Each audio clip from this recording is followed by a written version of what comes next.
NDP എന്ന രാഷ്ട്രീയ പ്രസ്ഥാനം ഇപ്പോൾ NDAയുടെ ഒരു ഭാഗമായിരിക്കും. ഇനി ഉള്ള കാര്യങ്ങളെന്ന് പറഞ്ഞാൽ NDAയുടെ വിജയത്തിനായിട്ടുള്ള കാര്യങ്ങൾ ചെയ്യുക എന്നുള്ളതാണ്.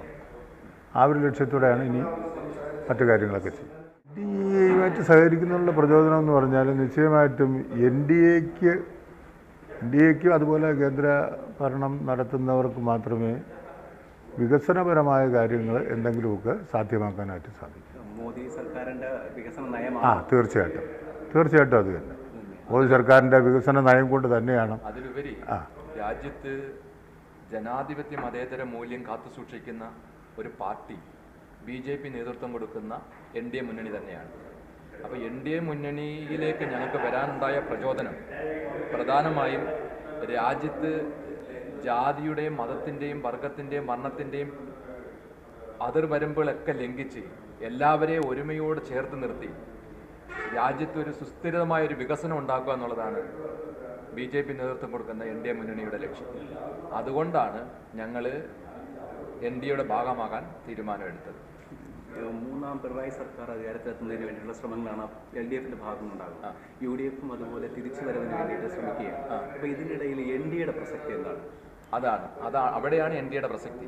അതിൻ്റെ കാരണം എന്ന് പറഞ്ഞാൽ ഇപ്പോൾ പിണറായി സർക്കാർ നേതൃത്വം കൊടുക്കുന്ന LDF ഗവൺമെൻറ്റും അതോടൊപ്പം തന്നെ കോൺഗ്രസ് നേതൃത്വം കൊടുക്കുന്ന UDF ഗവൺമെൻറ്റും ഒരു നാണയത്തിൻ്റെ രണ്ട് വശങ്ങളാണ്.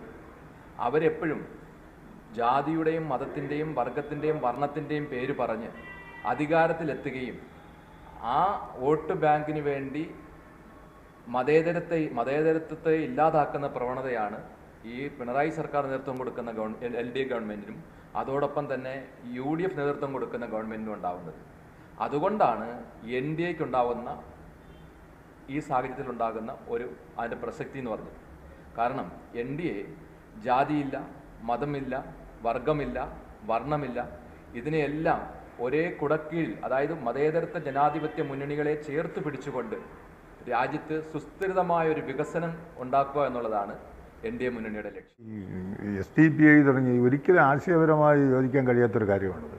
കാരണം കമ്മ്യൂണിസ്റ്റ് പാർട്ടികൾ മത അധിഷ്ഠിതമായി നിൽക്കുന്ന പ്രസ്ഥാനങ്ങളും പാർട്ടികളുമായിട്ട് ചേർന്ന് പ്രവർത്തിക്കുക എന്ന് പറയുന്നത് തന്നെ അധികാരം കൈയടക്കാൻ വേണ്ടിയിട്ട് മാത്രമാണ്. അല്ല ജനങ്ങളോടുള്ള സ്നേഹം കൊണ്ടൊന്നുമല്ലല്ലോ. അവരുദ്ദേശിക്കുക എന്ന് പറയുന്നത് പിന്നെ അധികാരം എന്ത് വിധത്തിലും കൈക്കലാക്കുക എന്നുള്ളത് മാത്രമാണ്. അതിന് SDPI ആയാലും PDP ആയാലും ഏത് പാർട്ടി ആയാലും അവരുമായിട്ട് യോജിക്കുക എന്നുള്ളതാണ്.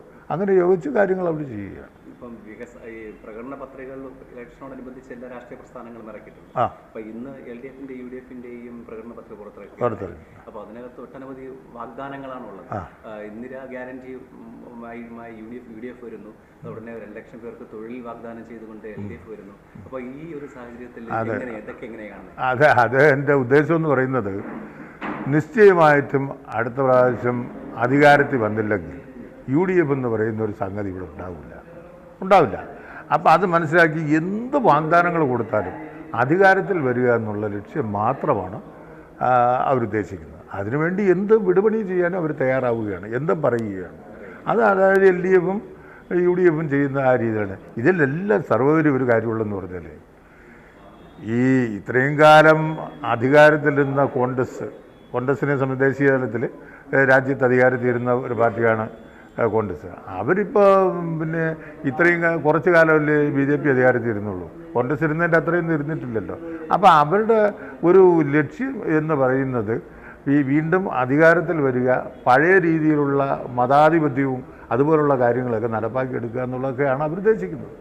അല്ലാതെ ഇപ്പോൾ നമ്മളെ സംബന്ധിച്ചിടത്തോളം ഒരു ജനാധിപത്യ ഭരണത്തിൽ ജനങ്ങൾക്ക് ആവശ്യമായ കാര്യങ്ങൾ ചെയ്യുക, ജനങ്ങളുടെ ആവശ്യങ്ങൾ നടപ്പാക്കുക, വികസനം നടപ്പാക്കുക, അതുപോലുള്ള മറ്റു കാര്യങ്ങളൊക്കെ ചെയ്യുക എന്നുള്ളതാണ്. അപ്പം അതിന് വേണ്ടിയിട്ടാണ് അതിന് നമ്മുടെ ഒരു സഹായം എന്നുള്ള നിലയിലും അത് മുന്നിൽ കണ്ടുകൊണ്ട് ഞങ്ങൾ NDAയെ സപ്പോർട്ട് ചെയ്യും.